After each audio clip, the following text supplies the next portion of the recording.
How to deal with bitterness and resentment. Forgiveness is hard, but it sets us free. Annie was 92 years old when she died.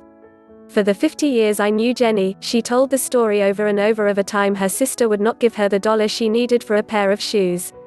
Her details made it seem like the offense had happened just days ago. She'd retold the story so many times she had memorized every tidbit. One message came through loud and clear. She would never forgive her sister for withholding that dollar from her. Like a magnet, this story pulled her back into all her hurt and injustice. Bitterness starts out small. An offense burrows its way into our hearts. We replay it in our minds, creating deep ruts that will be hard to build back up.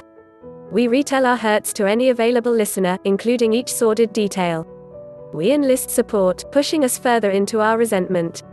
We hear the offending person's name and cringe. We decipher the offense as intentional and our offender as full of spite. We look for other reasons, both real or imagined, to dislike our villain. With each new piece of information, we form another layer of bitterness. We fool ourselves into thinking no one will know, but anger and resentment have a way of seeping into everything. Resentment is like a beach ball we try to submerge in the water. No matter how valiant our efforts, it pops up with all its vitality, splashing everyone around. Romans chapter 12 verse 18 says, "If it is possible, as far as it depends on you, live at peace with everyone." So how can we do that? How can we prevent bitterness from moving into our hearts? How can we deal with our feelings instead of letting them grow into bitterness? Know that God requires forgiveness. God knew it would not always be possible to live at peace with some people. That's why Romans chapter 12 verse 18 says, "If it is possible." But God does require that we forgive others, Ephesians chapter 4 verse 32. This is where the rubber meets the road. Our lack of forgiveness is why we choose to hold on to bitterness, letting it ripen into full-grown resentment. While it looks like we are unable to forgive, sometimes we need to face that we are unwilling.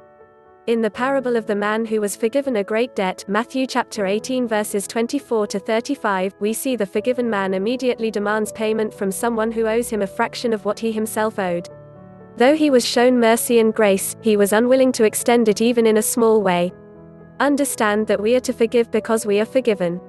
You can discern a person is trapped when their first response is, "You don't understand what they did to me." We may not understand, but Jesus Christ does. He lived a perfect life, but was beaten, mocked, spit on, and hung on a wooden cross to die a cruel death. Yet, John chapter 3 verse 16 says that he loved the world enough to go through this. Sometimes we mistakenly think he died only for us, but when he died for the world, including whoever offended you. We are told to forgive others just as Christ forgave us. Do they deserve it? No. Do we deserve it? Again, no. But still, he hung on that cursed tree because of his love for each of us. When we have an unforgiving spirit, our eyes are not on him, they are fixed on ourselves. Once when I'd been hurt, I told God, someone should pay for this. And in his kind, loving, tender way he said to me, I paid. Pray for those you can't forgive. God already knows what's going on inside of you. He knows your thoughts and he knows how the other person hurt you. He was there.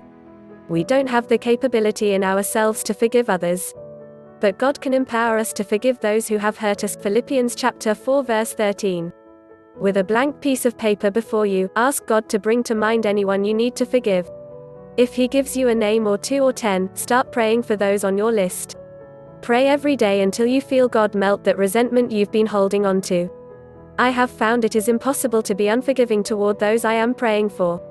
It's not easy to start praying for them, it's one of the hardest things I've done.